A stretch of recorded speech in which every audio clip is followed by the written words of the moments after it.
I just got a text message from Vans, and so I guess apparently I'm enrolling in some kind of giveaway because I need more shoes.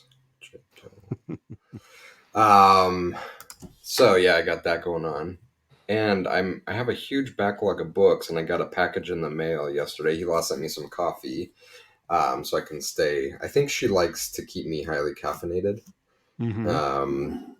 And then she sent me a book. Nice. Okay. So it's the memoir of the Vans founder who died recently. Okay. So I guess I'm going to add that to my stack of books to read. How about you? I had this goal to read a bunch of great books over the summer, and I'm still hoping to get to it, but I'm sorely behind. Yeah, the summer totally got away from me. Yeah, it's like you blinked, and it's like, what? It's September already. It's crazy. Yeah, we're going into the middle of September already. Dude, yeah. And there's no signs of slowing down. In fact, actually, I was talking with a client about this the other day. I said, it's funny. The older I get, the faster I feel like time is speeding up. It does feel that way because I remember like we were probably similar. I don't know, elementary school, third, fourth grade, Christmas, thinking about Christmas in like October, like oh my gosh, it's like oh it's so far away, it's gonna take so long, and now it gets to October, and I'm like we haven't prepped at anything. We are so far behind. It's gonna like blink and it's gonna be here, and we're not gonna be prepared. You know, That's exactly it.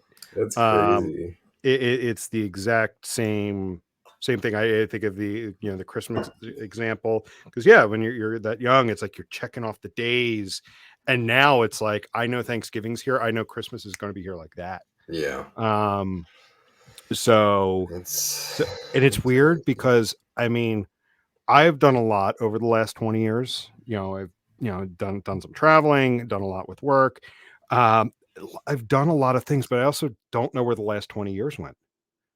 I feel like I should still be back in college. I know. Yeah, it is a crazy, crazy feeling. Take advantage of the time you have. You and I have Mm-hmm. had several of those discussions, and I've had, I think we pre show backstage we came up with some future podcast ideas.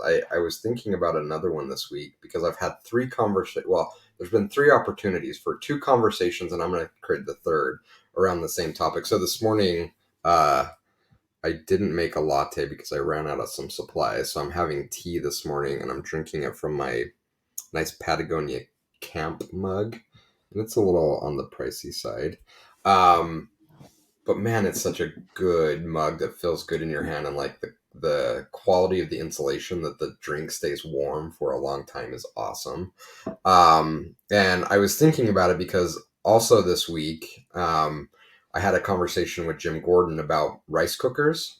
And, Okay. why should I spend $170 on a rice cooker when I can just get one for like $40?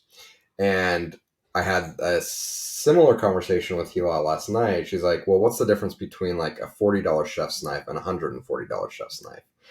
Um, so I'm thinking there may be some fun future conversations in paying for quality and what you get for investing in quality. And is it really worth it? Is it worth to pay $100 more for a knife? I mean, they both cut, right? Why should I pay like $30 for my Patagonia mug when I can get one for $2 at the Walmart? I mean, they both hold hot liquids, right? So that might be a fun discussion to have. And by the Mm-hmm. way, on the rice cooker, if you're into rice, yeah, I am kicking myself that I didn't buy a high end rice cooker 20 years ago. It is one of the best purchases I have ever made. It's funny. My wife and I come back to this every now and then, and so like the way we were both raised was to look for the cheapest price at times. Look, do bargain shopping. Which don't get me wrong, it has its place, and and whatnot. But at the same time, we try to remind ourselves, don't always go for the lowest price. Mm-hmm. Like take a moment to assess, like, what is what are the times where you want to spend the money, and do it that way, versus when is it the most advantageous move is to is to shop for the lowest price.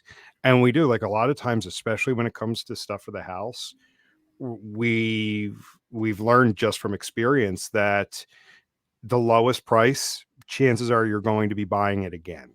Something's Yeah. going to happen to it. I mean, You know, just from a spend the extra replacement money. cost. Yeah. Just from a replacement cost, it's cheaper if you're in the position to do it, to buy quality. And then when Mhm. you add on top of it the experience that you get, man, I think there's a lot of parallels with business there that can be a fun one to tease out. So Yeah, let's do it. cool. And then a moment ago, I had my segue Uh-oh. into our topic for today, but Now we've lost it. I lost it.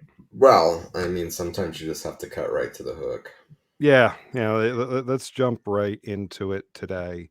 Um, so I wanted to continue our talk around remote work, and I had another topic to talk about, but I decided to push that to next week where we wrap this up.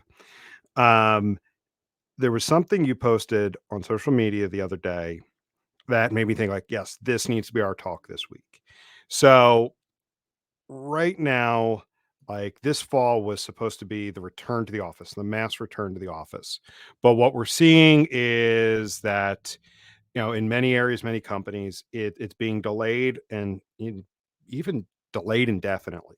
Um, and I've even seen some talk about it being a limited return to the office, or conditional, in that, like, if you have a certain role, we need you to come in. If not, you know, we'd rather you not come into the office, or it's only come in if there's a reason to come into the office. Whether that be you need 2 3 days to collaborate with other people in person, but otherwise limit returning to the office. But that's not what I want to talk about, though. What I want to talk about is this undercurrent I've been seeing with those conversations. And it's around, how are we going to manage these people?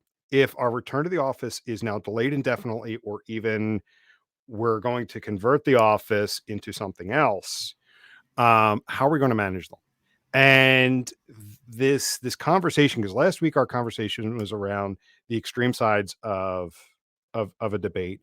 With this one, the one extreme we've seen is employers considering software that you know, can enable them to, and I'm going to do air quotes for those listening, check in on their employees to make sure that they're at their desk, which is disturbing on so many levels.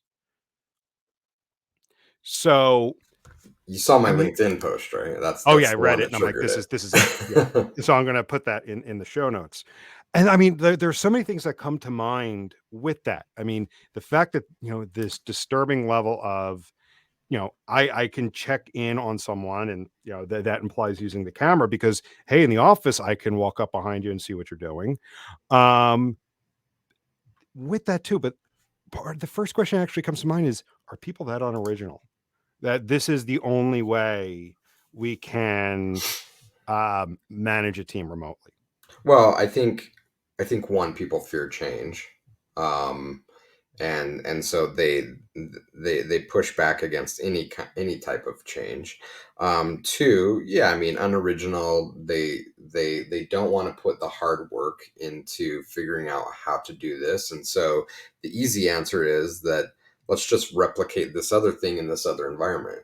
And you've probably already seen it. You know, there's a couple popular software packages out there that a few of our clients over the years have used that literally try to replicate the office. You have like a virtual office. You log into this virtual office. Do you remember? And this is really going to date me.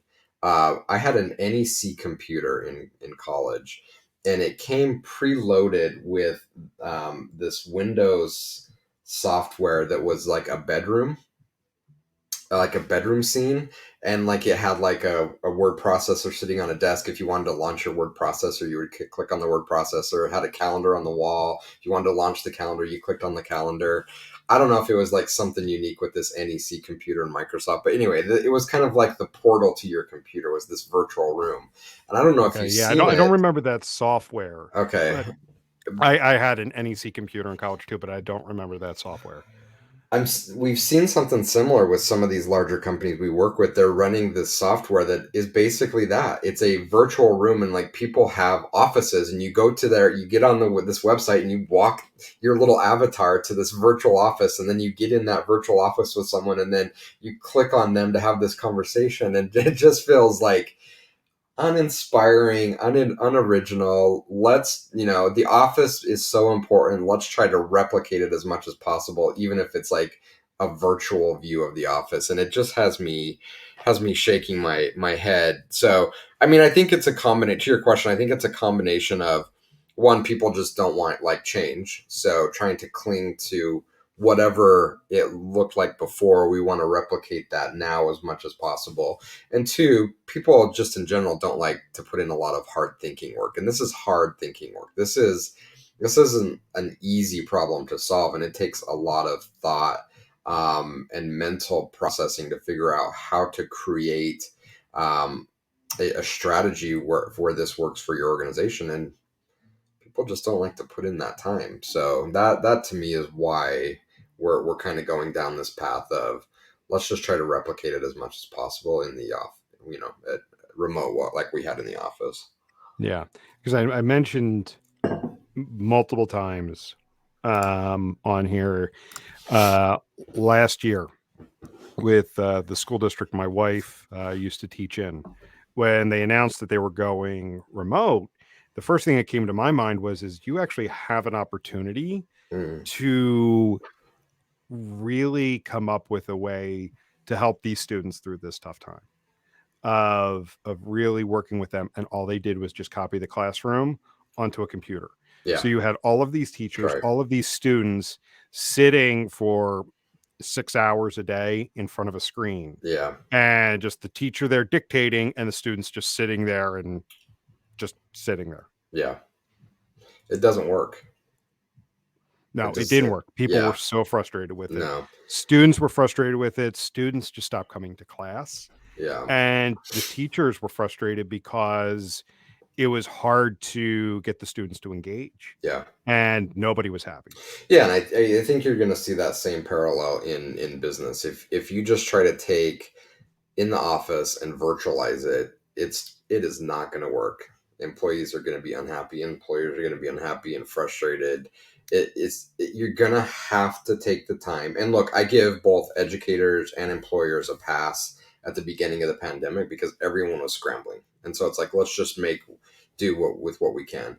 It's been 18 18 months. months.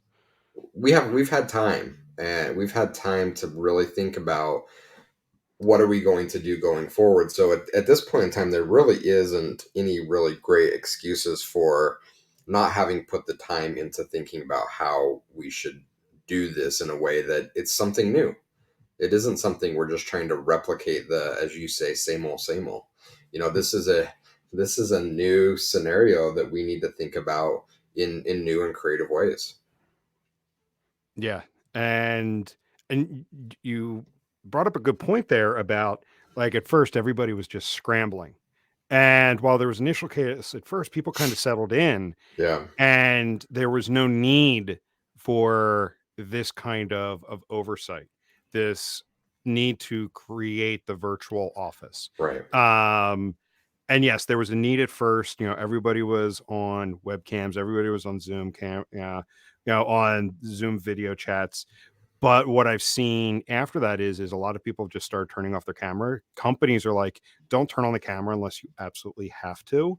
And people adapted to it. And then things were, at least I felt, at least the clients I engage with, once you got through that initial kind of panic Yeah, and like, what are we going to do here? And once people really started to settle in and get comfortable, there was a great deal of productivity. People were feeling great. And now all of a sudden it's like, well, we need to, even though things have been, for, again, I'm going to just overgeneralize here, for the most part, from the sample size I've been able to collect from, things are going good. But now all of a sudden we need to put the levels of bureaucracy back in place.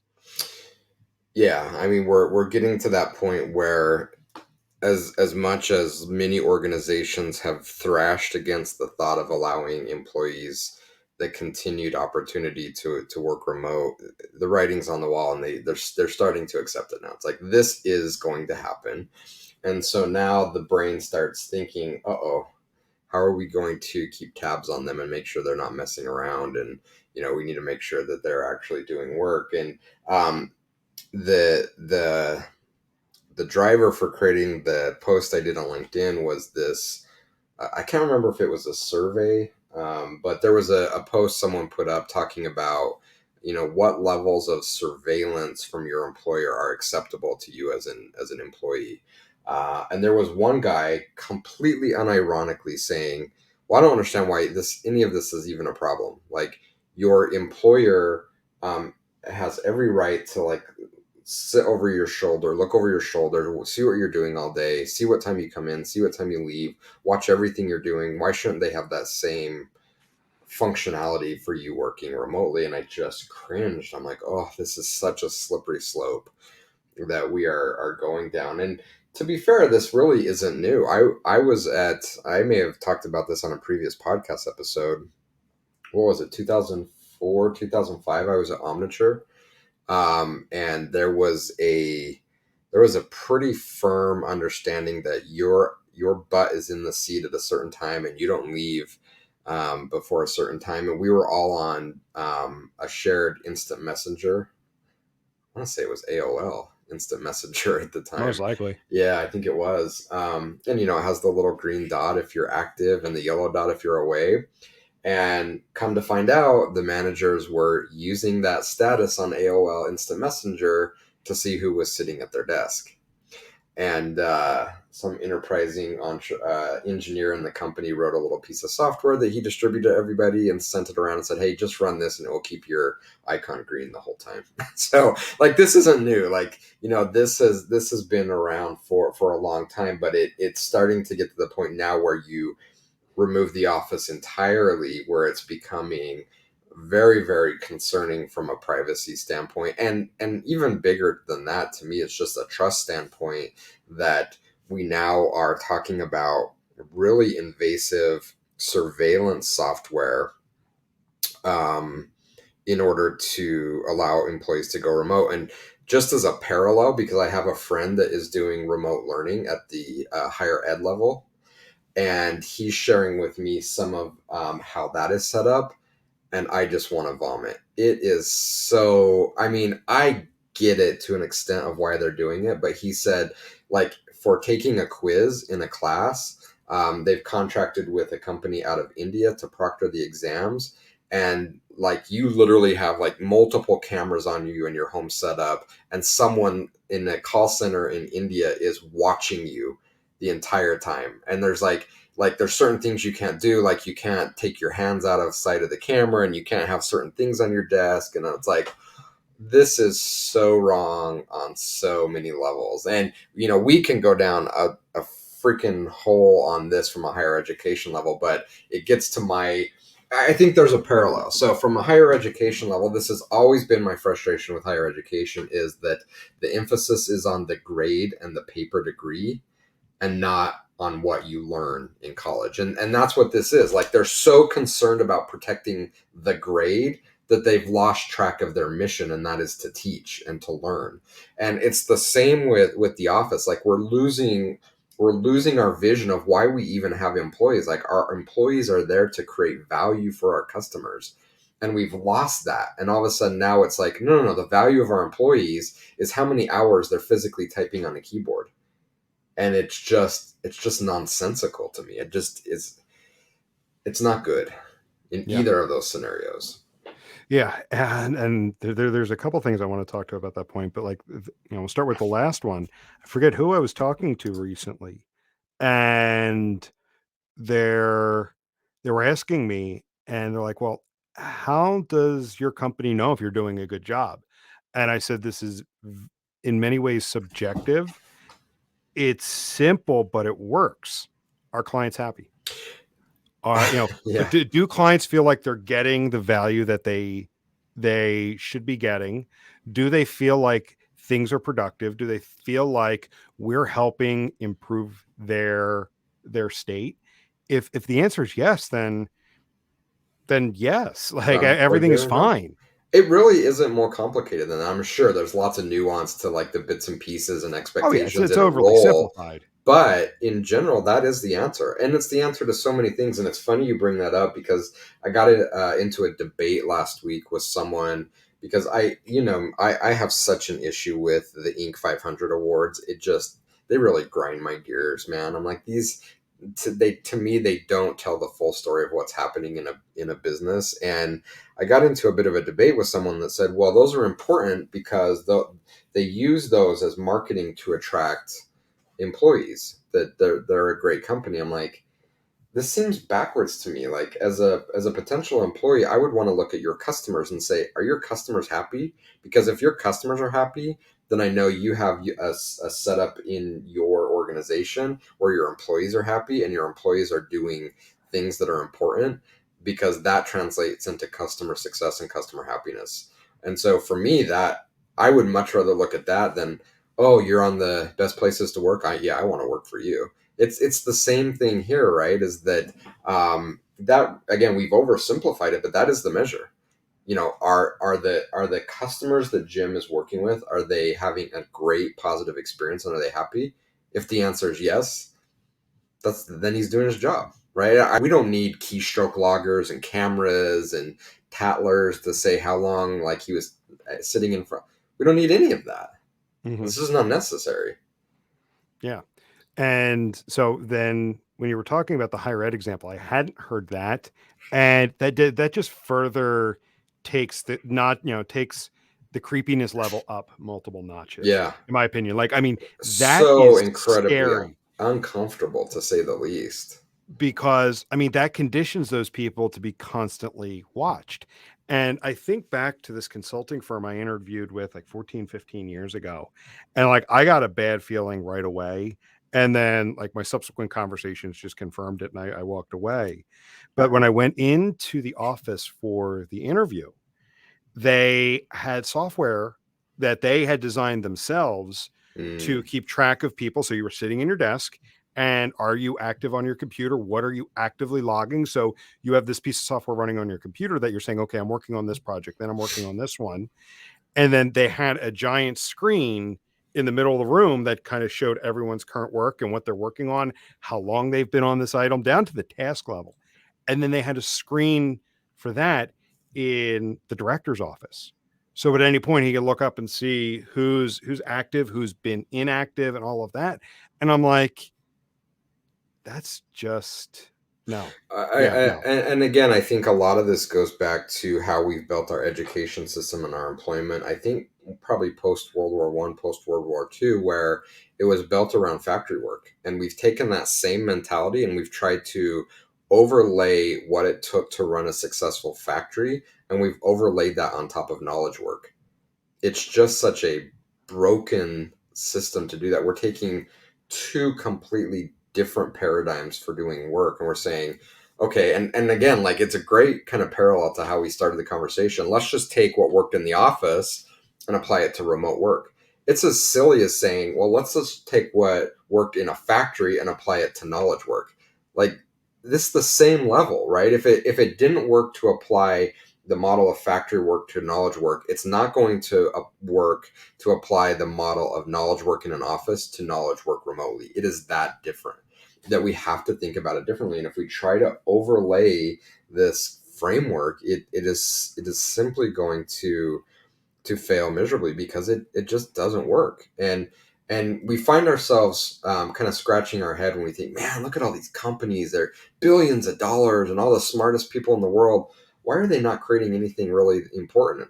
This is why, right? Like they're prioritizing typing on a keyboard, right? They're prioritizing taking a widget from a bin and putting it on an item on an assembly line.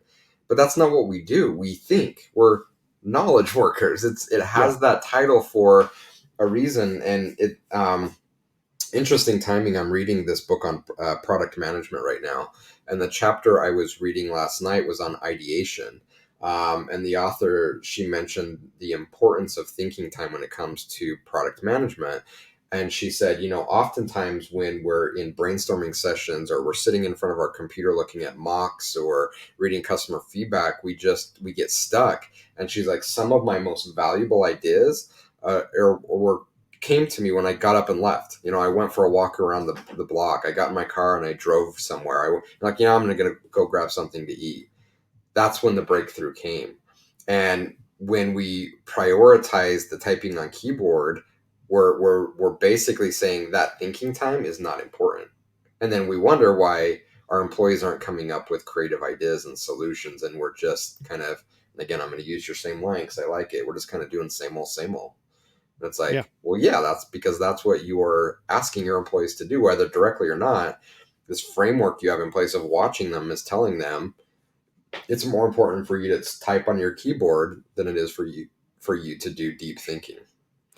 Was it you or somebody else I was talking to a while back about a development job interview, and one of the pieces of criteria that they were evaluating was lines of code per minute or something like that? Was that you? No, it wasn't me. Okay, I forget who I was talking to then, but they were talking about that, and I think it was like a senior level position. It wasn't like entry level developer. Um, it was like a senior level position where at that point you're not just cranking out code. To your point, it's thinking, how's the best way we do this? How do we handle it?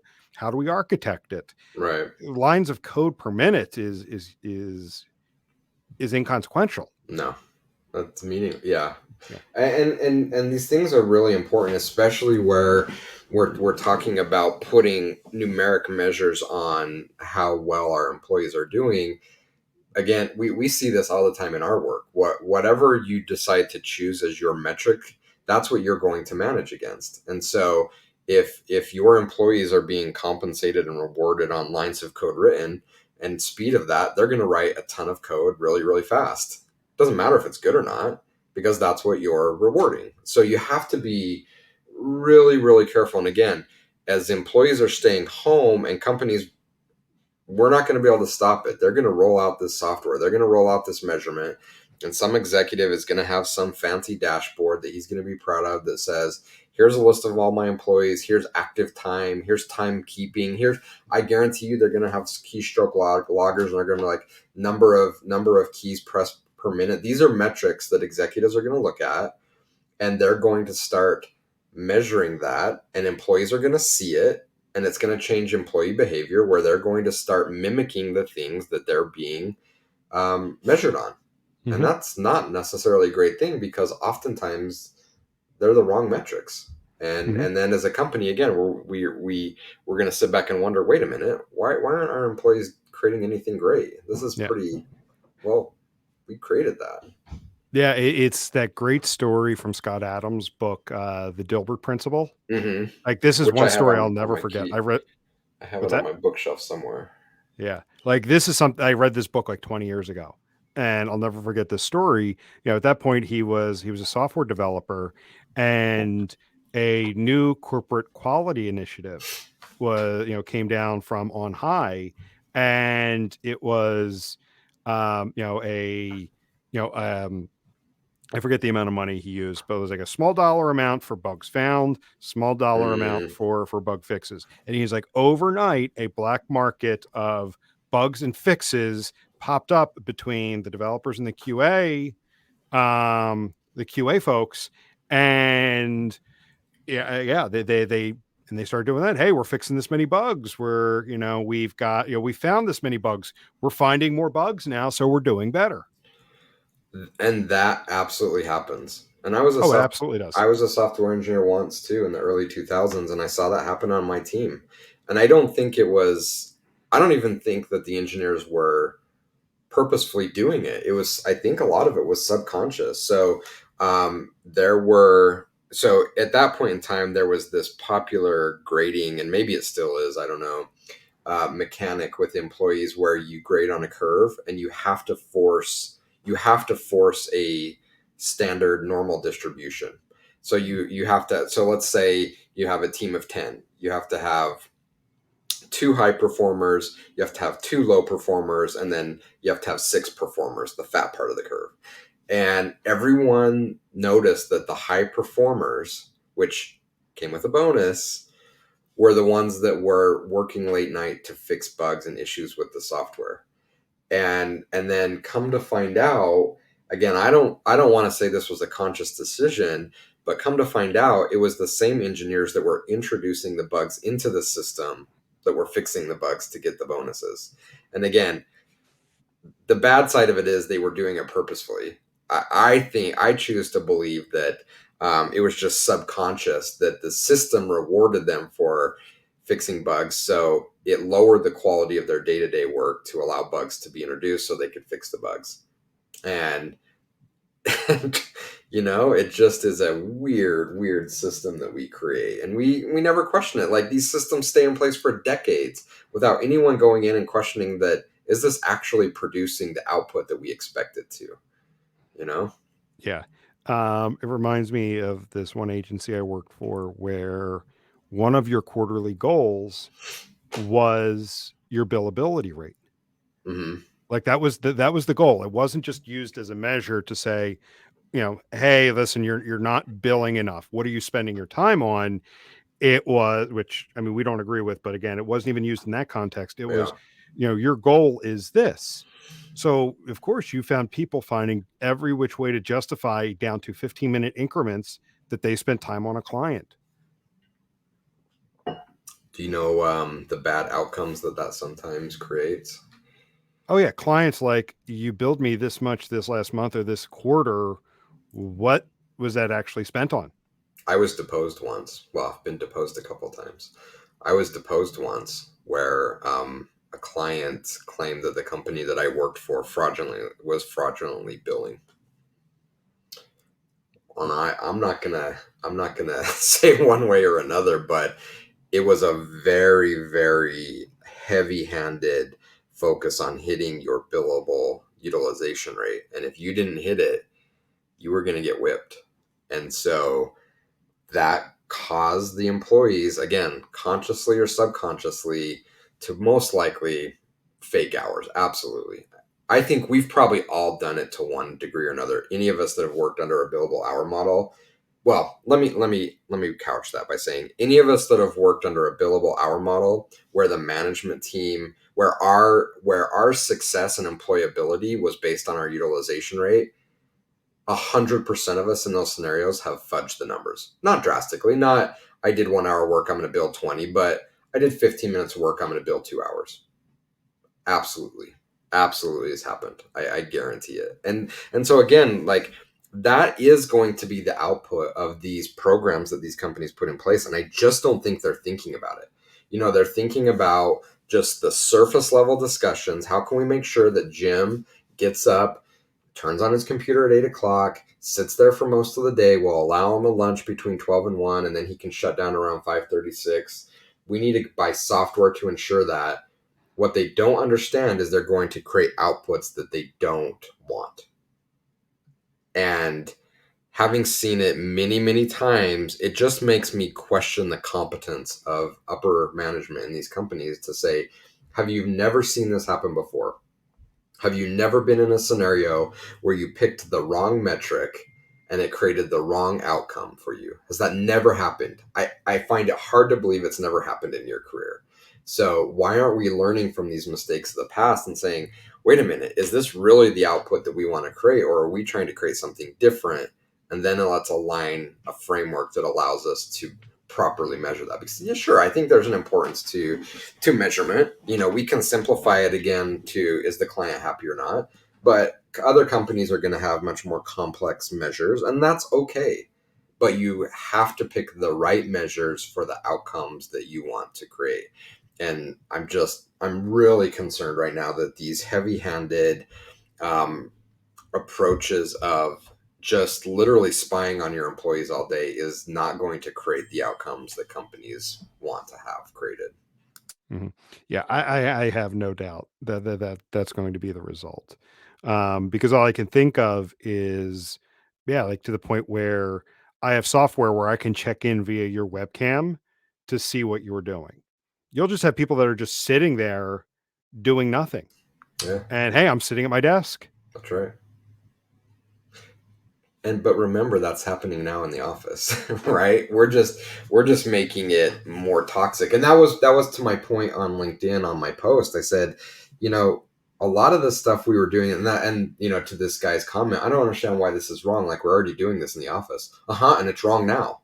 So why are we going to replicate it remotely? So the fact that you're already doing in the office doesn't make it right.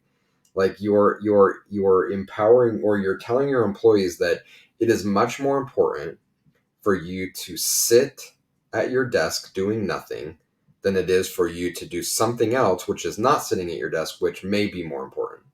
It's such a weird, weird, weird broken system. Mm-hmm. I'm gonna share one more example from Omniture, because it was, man, some weird stuff happened at that company. I very grateful for my time there. A lot of questionable management at that Mm-hmm. company at the time. So um, there was a irrigation canal, a fairly large irrigation canal behind the building that we worked in. It was up on this grass berm, had a pretty good flow of water through it. And I don't know about you, but when I was young, and this again probably dates me and probably puts me in a certain part of the world. When I was young, irrigating was how a lot of people watered their lawns and crops. There was these ditches that ran through the city with less than clean water, and that's what you watered your lawn with. And my grandparents' backyard had an irrigation canal that ran through it, and I remember me and my sister and other friends would race popsicle sticks in that. We would, like, decorate them and like draw on them and create cool boats and popsicle sticks, and we'd race them in the canal. It was so much fun. Um, so we decided to do that at Omniture. It's like, oh, Nice. we have this amazing irrigation canal behind our office. Let's race popsicle sticks. So I don't know, maybe once or twice a week we would buy a popsicle or ice cream on a stick out of the vending machine. We'd go outside and kind of just wander around, sit under a tree, eat the ice cream, kind of hang out. There's a group of like 8 or 10 of us that did this. And then when we were all done, we would walk to a bridge and we would all drop our stick in, and then we'd walk down to the next bridge over the canal, and we would watch the See who sticks, won. see who won. Um, Management didn't like that. And they made it very clear that we were to stop the popsicle stick races in the canal. And I'm like, this is literally taking 15 to 20 minutes out of our day twice a week. And the camaraderie and the collaboration and bringing people together from other teams um, was creating such value. There were actually people on different parts of the organization coming together that created bonds and friendships that then we would go back in the office. It's like, oh yeah, let me ping so and so over in engineering, or let me talk to so and so in accounting. They could, because we now had created that bond through the stupid popsicle stick races. But the management team, it was not the look that we were going for. We need to be at our desk working. We're a bit too professional to race popsicle sticks in the irrigation canal. And I still to this day shake my head about it. I'm like, you guys are so short-sighted in your vision. You had no clue the value that little thing was happening, that little thing was creating for the organization. And I think that's just a small example of a probably much larger conversation of that happening in pockets all over the place. And it's like, man, like, we're so stuck on someone sitting at their desk. What are we doing here? And if nothing else, sure, I think we should put the client right up there. Are we creating positive experiences for our client? But if nothing else, why can't we have positive environments for our employees to work in? Really, like, the profitability of our company is going to tank because 10 guys go out and race popsicle sticks for 30 minutes a week. Really? That's what we're saying? Yeah, I mean, within those 30 minutes, man, you could have, you know, built a new feature that, sold, several large contracts. It's crazy to me, man. So Yeah. anyway, I think it's a good visual story for what we're recreating that, and we actually had an episode. I can't remember the name of the software, but we had I think a CEO on maybe at the very start of the pandemic Beginning of last year. he was creating software to do this, right? And Yeah. um, it's only exploded since then, and we're going to see big enterprise companies really invest heavily in the space, and it's just I'm concerned for what it's going to create as outputs from this. But in just thinking about the employee, I can't think of much worse that would take something from, we've done this for a long time. We've talked to friends that work remotely. We've seen people that have been exposed to it for the first time in the companies we've worked with over the length of the pandemic. Man, they're happy, and they're seeing a different way to live and work. And I can't think of anything worse than taking those employees that are so incredibly re-energized and happy to have this new way of looking at work than to literally put cameras around their desks so you can have some call center in India literally watch them all day long. It would go from feeling autonomous and feeling free and really creating good work to being like, this is 1,000 times worse than being in the office. I'm miserable. I'm anxious. I'm depressed. This is a horrible. Man, the thought of getting up and walking in here in the morning knowing that someone's going to be staring at me on a camera. Oof.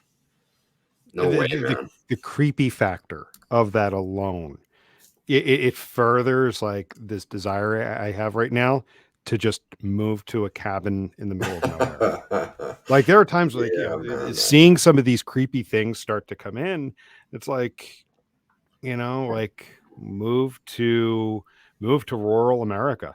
Um and just to get away from some of this. And It's disturbing. But I think employees have some power, and I think they need to speak up.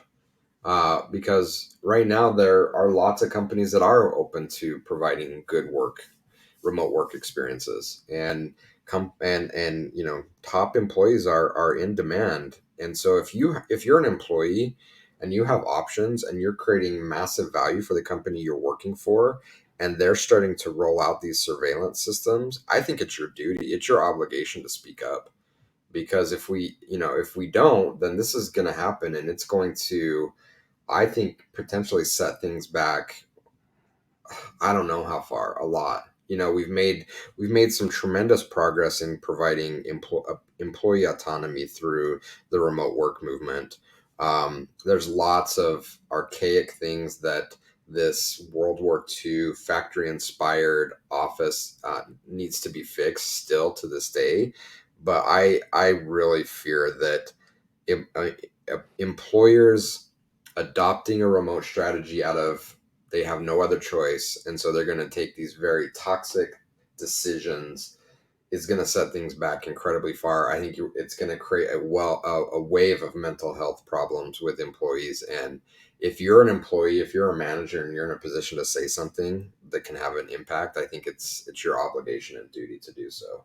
yeah, think about it this way too.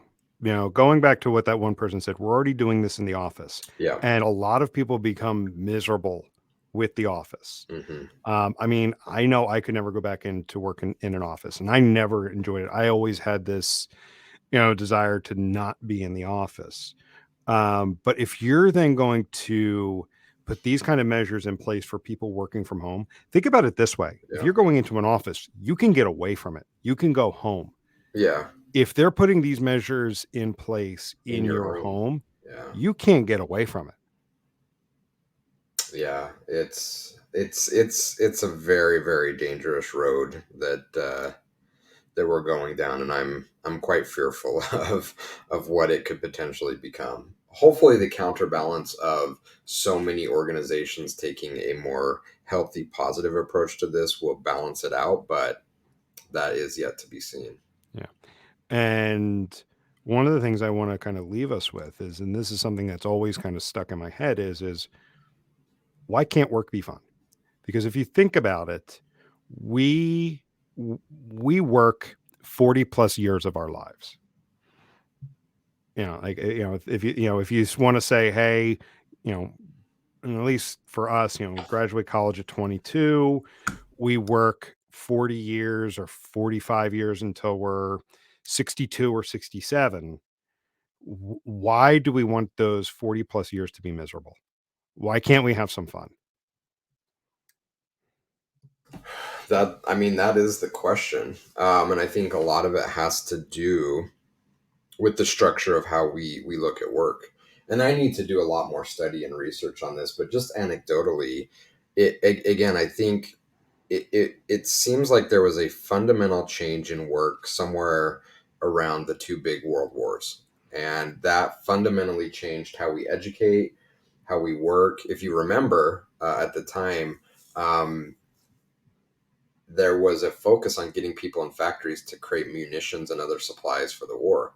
And so, whether it was through education or work, the emphasis was on factory work to support the war efforts. And then it never went away. That framework for how we teach school and how we do work never went away, and we're not fighting those type of world wars anymore. It's a different reality now, but we've kept that framework in place for how we educate our kids and how we work. And you can see it in day to day. Just look at the hierarchies in companies. How much does it closely mirror the hierarchies in the military?